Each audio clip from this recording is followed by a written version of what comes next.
He's an alma mater.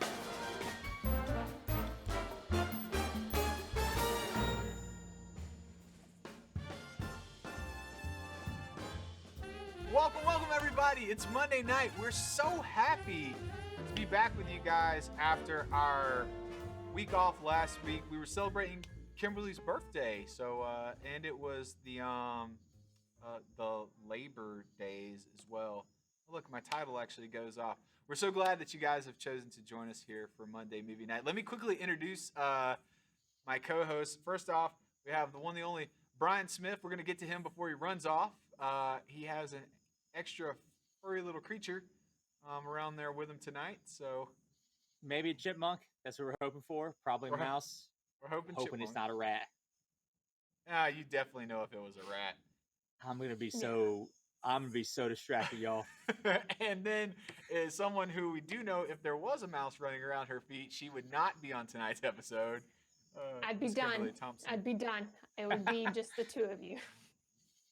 Just straight up done. It would just be me and Brian, and wishing that you guys were here. All right, I tell you what, Brian, you can keep looking. I'll explain to folks what goes on here.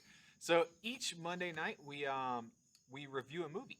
It's a movie that we selected last week, so hopefully you followed us on social media, either Facebook, Instagram, or YouTube. Subscribe if you have not subscribed on YouTube. We need subscribers there to help us get a custom URL so that I can stop hosting MondayMovieNight.com and forwarding it directly to YouTube, because it's an absolute stupid system. So tonight's movie was Dumplin, which is Kimberly's pick. We're going to watch the trailer, then we're going to talk about it, and we're going to give it a score. And at the end of the night, we'll average all the scores together. We'll have a score for the movie, add that to our leaderboard scores, and we'll see what our mythical no consequence scores. And hopefully I will be ahead. Hopefully you'll be ahead at the end of tonight. Oh, like ahead completely on the leaderboard side. Okay. Maybe. Yes. Maybe. All right, let's take a look at the trailer, and then we'll get started. Sound good? Any objections? Let's do it. I know how I'm gonna survive my mom's pageant season. She already started her diet. Already? Dumplin, the other side. Oh, okay, darling, just grab my ankles. Okay. Oh, God. My name is Willadine Dixon. Hey, Willadine. Hi, Bo. Tumble out of bed and stumble to the kitchen. Most people call me Will, except for my mom, who calls me Dumplin, I can't be late. This cannot exactly drive itself. Being a bit of a celebrity around here meant that she was too busy for me. You've got a hole in your left, by the way. What? Oh, she didn't listen to me. This must be your daughter. That's my daughter's best friend. This is my daughter, Willadine. Wow. Okay. And that's when I decided enough was enough. I know that look. What's going on? I think I'm gonna sign up for the pageant. It's gonna be like a protest in heels. Willadine Opal. Hey, y'all. If you're signing up, I am too. Wait, no, I'm not the Jonah Arc of Fat Girls. This is gonna be so much fun. Totally fun. Pageants are harder than you think. I'm Rosie Dixon's daughter. It runs in my blood. We really have to play to our strengths. My strengths are hula hoop and I could tap dance. He is high and mighty. No, stop it. I think I know where we can get some help. What is this place? It's the closest thing you can get to Dolly Parton around here. Oh, wow. Dumplin, I don't understand. Why are you doing this? It's a protest. We're trying to make a point. Willadine Dixon, I think you're beautiful. To hell with anyone else who's ever made you feel less than that. There's nothing in the rules that says big girls need not apply. I've got myself into something, but now I don't know what I'm doing. You know that Dolly's saying, figure out who you are and do it on purpose. Viva la revolution, baby. That was truly a surprise.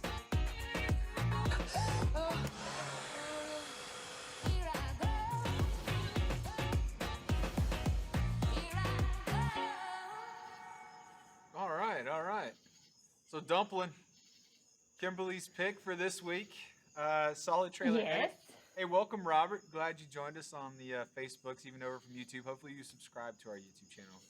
We're pulling for subscribers tonight. So subscriber rally, apparently, is what I'm going for tonight. All right, Kim, take us through your pick. Like, why did you pick this guy, and tell us a little bit about it. Okay. I picked this movie. I didn't know a lot about it. It's actually, I think, it came out 2 years ago. Or last year. It's a little older. 2017. Okay, yeah, I thought it was a couple years. So I had seen like a trailer like a long time ago about it, and I like Jennifer Aniston, and so I'm just going to be honest. I like Jennifer Aniston, and it fell within our guidelines, so I picked it. There's really no inspiration on why I picked this other than that.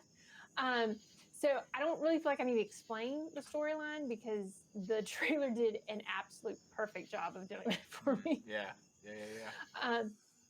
It's an inspirational comedy, and I liked it. I'm a Jennifer Aniston fan. I didn't go into this with huge expectation. I just thought it might be a little entertaining, and it was a little entertaining, and it had like this feel good inspirational message paired with it. And also, side note, the main character, she likes Dolly Parton. So if you're a lover of Dolly Parton, you will hear a lot of Dolly Parton's music. And so that's always fun, right? Yeah, I would. That was one thing in this movie that immediately stuck out to me was that Dolly Parton has some really good music, and like I really took it for granted, like just the singles, and there was a lot of other kind of, I felt like, lesser known songs, or at least to someone like me that's not a Dolly Parton fan, that I was like, I should really like check out some Dolly Parton inspired playlist on the old Spotify's, because I really actually genuinely enjoyed the music. Like it wasn't a distraction, it really added a lot. Right. It really added to it. And I'd read where they actually had Dolly Parton to write a couple. She wrote a few of the songs, like, are just for the movie. Like some of them are her classics, but she wrote, I don't remember how many, like 2 or 3 songs just specifically for this movie. So the internet says. So I will say I was a little disappointed because I was expecting a Dolly Parton cameo here. I was expecting a RuPaul cameo. Yes. Yeah, and let's talk about, I did not know Dolly Parton drag queens were a thing. But obviously that's like the thing, I guess. Yeah. I don't live in that world, so I don't know. I learned what a death drop was. Do y'all know what that is? Mm-hmm. It's weird. It is. It's weird. It looks wild. Kim, Google later too. It's so wild. The internet just bleeped what you had to say. You just really? bleeped you. I know that's crazy. I just said it was wild. Yeah. Kim, do you know what a death drop is? I do not. Do you want to share? I think it's a better visual. Like me describing it won't do it justice. But it's like the RuPaul, like what is it? RuPaul's Drag Race? Is that the name of the show? That's like one of the things, like, I think you have to do, like, when you do your performances, like, it's a dance move. Yeah, but you do a death drop and everybody's gonna be like, oh, like, yeah. Gotcha. So, Gotcha. So you weren't expecting the drag queen situation in the biker bar, huh? No, that threw me off guard. And it actually becomes like a centerpiece in this movie because they're kind of the ones that pull her out of this funk that she's in, this, weird spot of doing this pageantry where she's doing it for a revolution, but then seeing the people she loves actually get something out of it and their confidence being boosted. And she's just torn on what she's torn, I think, because she doesn't even know really why she did it in the first place either, and so I think they helped to push her through and see the bigger picture and to get her confidence back that she'd lost. So San says she knows. She knows about those death drops. She knows about those. Well, I will have to Google that. Yes. Yeah, I think it's just one of those pop culture things of the moment that you would have not known about unless you lived right now. Like, and it became so big with RuPaul's Drag Race. Brown, what'd you think about this movie, man? I do. Oh, sorry. Go ahead, Kim. Well, this is for you, TJ. I have a very specific question for you because this, based on Peanut Butter Falcon, you were very you were not very happy about how they portrayed the South. This is set in Texas, but it was filmed in Georgia. Correct. So, how do you feel? How did you feel about the Southerners being portrayed in this movie? Wind it up. Here it comes, baby. This is my list. All right. This is a movie. This is a movie that did the South right. Like, it did it so well that I started to compile a list of how well it did the South. If you do not know what the state of Georgia is like, you should watch this movie. Because outside of the cities of Atlanta, Macon, and Savannah, it pretty much looks like this movie. And it did a great job of hitting on really, really small subtleties that I loved. I absolutely loved it. So you guys ready for, I need like a graphic for TJ's Southern movie list. Let's hear it. First off, filming locations, we can talk about that because they were all Georgia. Atlanta. It was Covington. Covington, Conyers, Marietta, Jonesboro.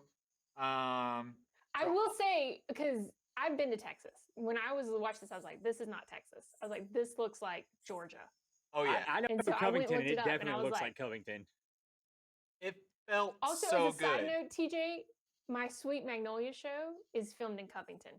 So I like recognized it off like It doesn't look like this movie, though. So, like, it has a brighter look. yeah. I love the way I love the look that it had. Like, in terms of like a filmmaking perspective, I love Like how the house was darkened and colored. Yeah, like it. Yeah, like it Sorry, looked go ahead. it looked good. It kind of came in and out of looks, which I liked. All right. First off, you guys ready? Ready for my list? You got a flying furry creature? No, that's your airplane that I hear. Oh, that is my airplane. It I can mute sounds my like microphone it's on. like it sounds like it's right here beside me. Wait. Well, I gotta see Russ's comment before I get into my list. What does this say? Russ says, "I'll be honest. When you announced it last time, I thought it was a different movie. Patty Cakes, same lead. I Same started girl, watching yeah. it. I was like, what's going on? Yeah, no, that's the wrong. Because in Patty Cakes, she's a rapper. The main character, what's her name? Danielle McDonald. I don't know She's anything a I never heard of rapper Patty in Cakes. Patty Cakes. Yeah, I went and looked it up. Also, side note, she's Australian. The lead. Oh, snap.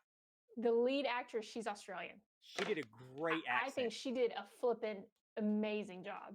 Yeah, that was Bravo. phenomenal. Yeah, Southern List. You guys ready? Yeah. I'm excited about this. Mimosas. They had mimosas in the house for the Dollywood, like right in the very beginning when they opened up the scrapbook. Scrapbook, uniquely Southern, over the top, doilied all out. The small town vibe of like no traffic. They captured that when she was coming through, like to get to work. Repurposed drive-throughs. Everyone in the South takes a drive-through and puts another restaurant in it, and it's just That's right, it was a Hardee's. Let's all be honest. We know that was a Hardee's. Everybody's gonna take a Hardee's or an old Lon John Silver's or an old Captain D's. Or a They're gonna Whataburger. they're gonna throw a restaurant in there. When she says that was a church no. Uniquely Southern. Loved it. Loved that one. The fact that the dude lets her into the bar because she's good people. Like that only happens in the South, right? Like no one's like they're good people. Come on in. I better not catch you at the bar. I loved it. When they were sitting in the parking lot and she's like, I listen to a lot of contemporary Christian music, like Hillsong. Like, I was like, yes. Like, I loved it. And then the last, like, little detail, and this is totally a filmmaking detail that these were the details I love. There was I think it was Bulls. It was like, Go Bulls on the old drive-through sign for like the local high school like Horns. football team or whatever it was. Hook 'em horns, yeah. No, I think it's for the Texas college. Like, But think it it's was still for- whoever it's for. It's so true to like that environment. Like I loved it. yes, totally. I loved it so much, so much. Russ says Patty Cakes is great. Not watching it though, Russ. I'm sorry, not gonna happen. Yeah, I've learned that you have a very unique way that you view movies, because I would say this movie is in a similar vein as Peanut Butter Falcon, but to me not the same level as Peanut Butter Falcon, but the similar vein. I think Peanut Butter Falcon did it better. I mean, you know what I thought of Peanut Butter Falcon. I didn't know. like it. Yeah, I didn't. I didn't like enjoyed it, these though. equally as much, I would say. Like, I like this one better. I would put them close. Yeah, I know you didn't like Peanut Butter Falcon, but Because of the way it you portrayed were- the South. But that was just because you didn't like how it represented South. So I'm glad. The whole time I was saying this, I was like, I wonder if TJ is going to approve of this southernness, because I really liked it. I thought they did a great job. It's more Georgian than it is Texan, but I'll take it. Well, in comparing the two, the Peanut Butter Falcon and this one, if we want to go that route, like Russ says, he reminds me of Glenville or Clayton. Yeah, like anywhere, just pick someplace on 16 and just go for it. The comparison, the Peanut Butter Falcon in this one, characters. I like the characters in this movie. Like, I didn't like the characters in the movie. Other movies. I thought that was weaker. Like, here's what I'd say. I like it. I'll go ahead and warn it. I'm also trying not to talk because I feel like my internet's super laggy right now. You're good, man. But there were quite a few things that, to me, similar to last week, that pulled me out of the feel of it all. A few of them were the 40-year-old boyfriend. Like, most of the other cast looked like high schoolers, except for Bo, and he looked older than I am right now. He was so out of place to me. The other thing, like, they did such a good job with Willow Dina and Dumplin and her friend group. But movies do this thing where it's like, all right, we're gonna find a really pretty actress, we're gonna give her a short brown haircut, and suddenly she's the edgy one. And it just was weird to see like a girl who was as attractive as all the other girls who just happened to have short brown hair. And it's like every time she was on screen, it's like, come on, man. Like, I feel like that was the girl did a good job, but it's just weird. In any other movie, she would be the head cheerleader. And I like that. Yeah, maybe.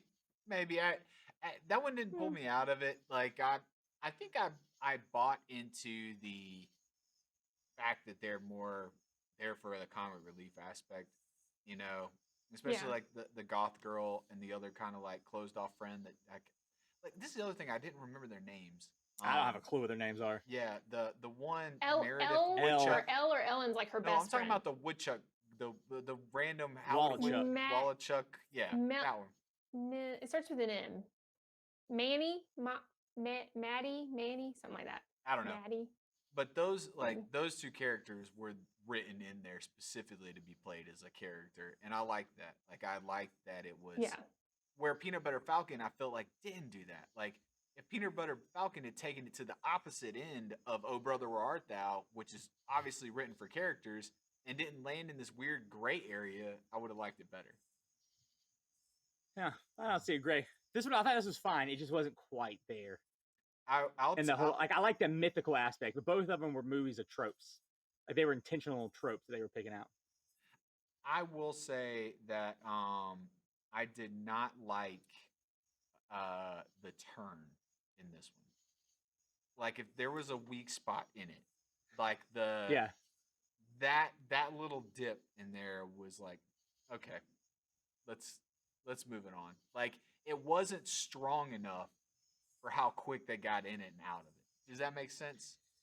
Yeah, I bet the book spent more time on, like, because a big part of it, and it happened real fast, but it was her thought was the world was always against her, and the world was against her in a lot of ways, but a lot of it was her own internal self. Right. Not really having the confidence in herself. That's an amazing face. That's an amazing face that it froze on, though. Brian, the face that just froze on. I saw that for a second. Absolutely incredible, by the way. Yeah, it's pretty awesome. No, I totally get what you're saying, and I agree. You basically had a look in that encounter with Bo, right? And that kind of whole back of the restaurant. Then it moves to the house. Then you get to the brooch and all that stuff. But it's like, it's one of those things where you're meant to read a lot into the face that she's making and the emotion that she's going through, but it doesn't walk you through that. And she gets over it real quick. Well, also, like, another, to the negatives, another story hole I found was just the conflict they tried to create between Wilma Dean and her mom. Like, to the point of in this opening, you feel like she doesn't even see her mom as her mom. She sees her Aunt Lucy as her mom. And so I'm assuming when Jennifer Aniston, or when Rosie's character comes, there's going to be this huge conflict and this, like, not getting along, but there was really kind of a cuteness to their relationship. I didn't feel like it was as strong as how I guess how much the main character, how her story was portraying it, I never saw that much conflict between the mother-daughter relationship. Do you know what I'm saying? Does that make sense? Yeah, it was just bitterness more than like a missing. Like she wasn't like completely neglected, right? She was just left as a because to be pageant honest, mother. she really cared for her. You know, where she felt completely neglected, but she really did care for her and want the best for her. And even like when she, to me, like when she says, "No, that's not my daughter. This is my daughter." Like she's proud of her. Like it doesn't come across as like she's ashamed of her or she puts her down. So to see like the character almost saying, "I don't even see my mom as my mom." I didn't see that in how their relationship was being portrayed to be for her to have that strong of emotion, you know, towards her mom. Well, I thought that was one of the best parts, the subtlety of the interaction, because the mom was embarrassed by her, but not horribly, and the mom loved her a whole bunch. She was a real teenage girl who felt real feelings in real big ways. I thought the way they played the other characters was great too. Like the beauty pageant queens weren't horrible. They were like a little mean sometimes. The high school kids, you know, the guys were jerks a bunch, but like it wasn't a like we hate pretty people movie. It was a subtle thing where it felt like her perception was a part of what was like the reason she felt like her mom was embarrassed about her was her perception of herself, not necessarily her mom's. And the reason she thought people like were hating on her was because of her perception of herself. And I like that message. I liked it a lot. It felt good. It felt like you weren't being beat over with the head with a message, because I think in real life you're gonna see more of those interactions. You know, there's not gonna be this mob of people that are like boo, like you know, like it's not gonna be like that. The girls are gonna feel awkward because they're gonna say, you know, we know and we understand what she's going through, and this really is not the place for people like her, and this is super uncomfortable for everybody. And it's like, who's gonna be the one to tell her this? And oh god, that's her mom, and it's like, you know, she's trying, so let me cheer a little bit. They did a really good job of leaning into those awkward moments where it wasn't like overdone, but it felt like I felt awkward for her. Do you know, like it, I that's one of the things I wrote down, like the awkward moments, I think was played very well. Superfan Russ has a comment. Let's see what he says. I saw it more as her being so different than her mom. Willow Dean really projected a lot, especially when her mom was hugging the winner of the suite. Yeah, that was a good one. That was the moment where you saw the longing to be loved, right? She wanted the full attention of her mom. But I think she I think she wanted her mom to be proud of her. Yeah, maybe that's it. Maybe the pride is she wants her mom to be she wanted her mom to be proud of her. But like I said, I think her mom, she felt that. I think she had it. I think she. I'm going to read the book because I want to know how the relationship with Aunt Lucy plays out. Because there was a lot of stuff talked about her, but all she did was do side work to kind of help the family. Where Rosie was the real breadwinner.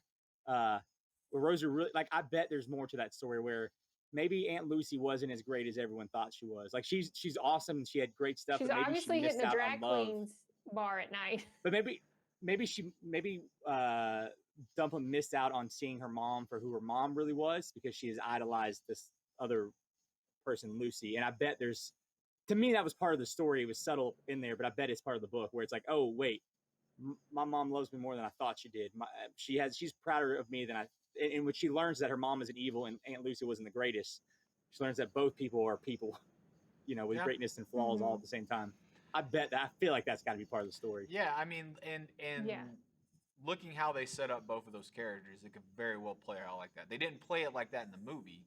I felt like it hinted at it when she was like, you know, I was working to put a roof over your head while you were doing dance parties with your aunt. You know, it's like I bet there's more to it. Yeah, I mean, they definitely alluded to it. To, you know, looking through two different sets of glasses at each other kind of deal. But they didn't develop that. You know, I think what they were wanting to, what I took out of it, the overtly put out their message was, you know, her mom respected and thought that these beauty queens worked hard and was proud of the sacrifice that they put in, and she thought less of her daughter because she didn't feel like she was putting in, like, her mom equated appearance and her daughter's worth. That's the like view that I got out of it. And they And I think they both kind of did this. Like her view of herself comes up, and her view of these people come down, and that's where they meet in the middle. Yeah, I think it was more on Right. Dumplin. I think it was more about her internal. I think Jennifer Aniston's character does it too, though. I think she definitely A little bit, yeah. I think she sees her softens. different. Yeah, I think she sees, hey, there's more to her than I gave her credit for in the beginning. So I want to yeah, talk I'd more agree with that. Southern nailing things. This isn't in my list because it deserves its own category all to itself. Wow. I have been involved on an AV side for several beauty pageants. Several. Okay? Dude, they nailed some really good stuff in here. Every beauty pageant has the random dude, the only dude that's like from Jacobs, and Fillmore Accounting. And he has to slowly stand up. And like, my whole job here is just to add up 2-digit numbers. Because all of you can't do that. They nailed that guy for one thing. Like, all of like the pre-show kind of like question things and like the pageantry of the sets and stuff. It was actually kind of funny, like all the different like pageant winners and things. I don't know if y'all have any experience with pageants, but I thought only they as a did brother watching sisters, Yeah, but I thought on the like production side of it, it was really funny, like the like streamer like backgrounds and how that's like, amazing, and all the rules about how you could get disqualified or things had to be approved. Right. And oh my gosh, I'm not. Hey, how come Wallachuk wasn't disqualified for changing her talent? She sang, I guess, right? Well, Dumplin did magic too. She sang in her talent. It wasn't that she changed her talent. It was that she didn't get her talent wardrobe approved. It was the wardrobe. Yeah, Russ said he dated a pageant girl. It's a neat world. That was the follow-up comment. I could imagine, Russ, that there are some pageant girls from your neck of the woods. You're here. A lot of them. Yeah, I know some pageant girls. I probably big dated hair, a couple don't care. pageant girls. Miss America. What was it? Miss Georgia lived down the street from us, which is so random. Yeah. Anyway, but it was another good Southern moment for me that I thought they nailed. Like just being in the, like I'm not in a pageant world of like girls and dresses and all that stuff, but being like in watching the production of it, it was really good.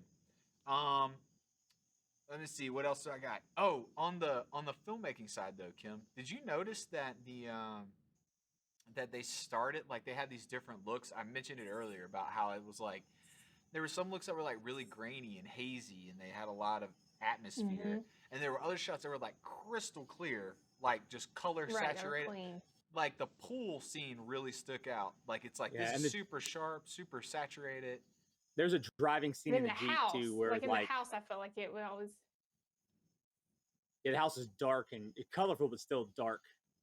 Yeah, I liked it. Like I loved that side of like the. I hadn't seen that very much in some of the films we watched, where you literally are kind of changing looks based on scenes, and the cameras that they used were kind of like all over the map. I don't know. Did you get a chance to look at any of that? They used I didn't look at that. Well, it says they used a Varicam, but they used a digital intermediary, and then they did a 35 millimeter film negative. So I guess they captured it in digital and then printed it to film. So that's interesting. Yeah, it was. I don't know. It was really neat. Like, I think from a cinematography standpoint, how they shot it. It was shot anamorphic too, which I don't know if any of you guys caught that or not, but it was neat. It was a neat look. I liked it. Let's get the scores. I'll start. Brian, you want to go second? And we'll let Kim wrap it up. Dumplin, way better than the Peanut Butter Falcon. That's all you need to know. It tells a story that is, to still Kim's word, I think it was a inspirational comedy. I think wraps this up best. It's a film that I think if you have someone who's overweight and a girl and they watch this movie, they could learn a lot. Hey, I'm a bigger guy, and I was hitting on bones for me. It's like, do I have some sort of insecurities buried in there? And I think it's a story that would reach across multiple kind of like body types. One of the most amazing things to me was when she turned to her friend when they had this like moment in the Jeep. She had just kissed her boyfriend Bo. It was like, I got super uncomfortable when he touched my back. and it was because she was being super self-conscious about her body and who she was. And then her friend was like, yeah, when my boyfriend does that, I just wig out too. And it was like this moment for them. They realized like, oh, we're people in this, and we're all together, and we're going through these emotions and things together. So I think there are some really good positive messages to this. It honestly is a movie kids could have watched if they cut out that F-bomb. Yeah, one. They left one F-bomb in there. It's for comic relief. It is kind of funny because it comes from like the meek girl. But just FYI. The Christian little girl. Yeah, the Christian little girl. So just FYI, there's one more wordy dirt in there, not as bad, but they do drop a F-bomb. So if you have kiddos watching, just be careful about that. If it was aside from that, I would say I think it would be a good movie for, middle school girls. Yes. Could probably get into this really hardcore, and maybe the F-bomb doesn't bother you at middle school level, but any younger, I want to watch it. So with that being said, I love their portrayal of the South. It kept me pretty much entertained. The negatives did not outweigh the positives in this film. The positives being the acting. Jennifer Aniston wasn't in it as long as I thought she was going to be. I thought she would. The way the trailer made it seem and stuff that I watched, I thought she was going to be more of a main character. She kind of makes an appearance a little ways through. The drag queen turn was good, but I didn't like the plot of her kind of like being introverted, trying to figure herself out, finding a brooch and coming back out. That's really the only negative I guess I'd have to say is just that kind of turn in the story is a little predictable and it leaves you wanting a little more there. With that being said, I gave it a... Oh, nope. Can't do that yet. Oh my gosh, I hit so many buttons just then. Holy cow. I gave it a 76 though. Okay. So I think it's a solid C. It's not a D, it's a C. What'd you think, Brian? Yeah, first off, Peanut Butter Falcon is a different kind of movie. You're just not seeing it right, man. I like this movie though. I thought it feels like a movie they used to, and maybe I just haven't seen it for a long time, but almost like a Stand By Me type movie or a Now and Then. You guys remember Now and Then? Mm-hmm. It's another movie about a group of girls growing up, or Angus. You remember Angus? Yeah. It felt like a softer version of some of those movies. But I liked it. I thought it was better than it was so much better than I thought it was going to be. Based on what I heard about it before I watched it. And I think both of us back channel talked about how much we both dreaded watching this movie. Yeah. So against the rules, but we definitely did back channel talk that we did not want to watch it. So I think I'm right there with you on that one. But I'm a heart guy. Like I like those feel good, heartwarming movies. And man, they did a good job on all of that. I like the subtlety of the relationships with the mom and the mean girls in school. Like it felt, for the most part, it felt real. Not just the setting, but the students felt like real teenagers. And I'm so tired of seeing teenagers act like 40-year-olds in movies that it was refreshing to see real teenagers. Because that scene you're talking about, TJ, with them in the car, one of the things she talks about is she has acne on her chin and how big of a deal that scene at that age. So, but man, overall, loved it. Dolly was great in it. I gave it a 76. 76. Kim, 2 76s. All right. First, I would like to say you're welcome, since you guys had very low expectations and you both enjoyed it. So you're very, very welcome.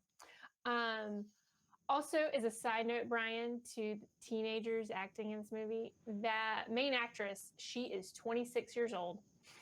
She does a good job. A 26-year-old Australian. She did. 26-year-old Australian. I will say one of the things when I finished watching this movie was I was impressed with the acting, especially from Danielle. I just thought she did phenomenal. And then when I found out she's Australian, I was like she did way better than I even thought. And she's 26. So I love this movie. I thought it was a feel-good, inspirational movie.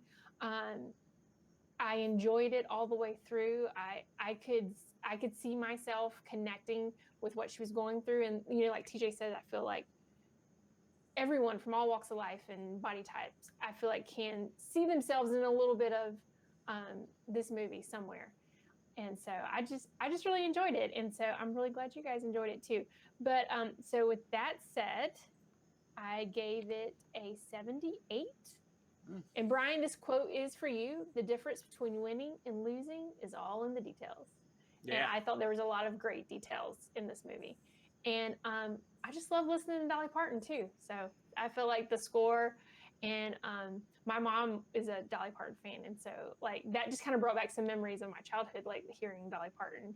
And because I'm going to be honest, I don't listen to Dolly Parton on a regular basis. So, but to have that, splash throughout the movie was just great. So 76, 76, 78. That brings our total for this movie to a 77. Feels right. Feels right. Let's see where that fits in to our leaderboard, where that puts you at, Kimberly. 78, 71, 73. There you go. Oh. So you came up a point. Came up a point in the leaderboard. Need to beat that 78. You really thought you were going to overtake me with this movie? Come on, man. I thought it was great. I don't know, but it's not like you got to get 80s to get on up there. That's tough, man. That's I Am Mother. That was a tough one to beat. Fighting with Family, the Instant Family. Like she has had some big ones. Trust me though, the graph is going down. Like the trend, like I'm y'all coming after your y'all spot. have come up and mine has come down. So it's definitely. Let's get some comments really fast, and then we'll go to next week's pick. Superfan Russ says, I've seen it twice. The Dolly Parton soundtrack brought it up for me. I scored an 80-ish. Same as Peanut Butter Falcon. I think we need to add Russ to our panel. Superfan Russ. We have a guest. Superfan Russ could come on the show. I'm sure he would love that. He streams all the time, so he's already set up. His stream looks better than Brian's. So so he can just slide right on in. I'm sitting in my backyard with rats running all over the place. That's what I'm doing. Chipmunks. They're chipmunks. Possibly chipmunks. Oh, that motion sensor just went off. Did you see the light come on? I did. Something just moved out there. It's got to be bigger than a mouse or a chipmunk to get that motion sensor, though, right? I don't know. A squirrel? We'll talk about it a bit more in the post show. Let's talk about next week's movie, and then we'll get into our post show. It's my pick next week, and I'm so excited about this film. The movie that we're going to be watching next week is called Don Verdine. Don Verdine.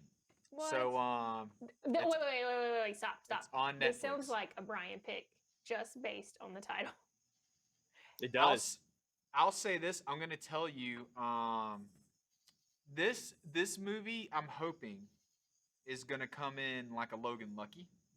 Man, talk about Southern accents, though, to compare how much better this movie was. Logan Lucky was a good movie, but their accents were so dumb. Oh, the accents were awful. Yeah, this movie came out in 2015, so it's 5 years old. Netflix movie, but it's a Lionsgate film, which is boding well already. I tend to like Lionsgate stuff. Interesting. But this is it a scary movie? Nope. But this is the cast. I'm just gonna give you the cast, then we'll go into next week. Sam Rockwell. Okay. Will Forte. All right. Danny McBride. Jamie Clemente, which is Flight of the Conchords guy. Jermaine, sorry. What did I say? Jermaine. So this is a comedy, obviously. It's gonna be fun. There's some more in there. Steve Park, Leslie Bibb. Is there a guy from The Office? Oh wait. Do we have any Office connections on? Yeah. Dumplin? Before we go tonight. Oh, I gotta think about it. I guarantee you there is. An Office connection there. For Dumplin, I gotta think about it, but I know it. Okay. I know it is. Well, I tell you what. Thanks everybody for joining us tonight. We'll find out if there's an Office connection on Dumplin and Don Verdine, our movie for next week. So check that out on Netflix. But we'll find out next week on Monday Movie Night.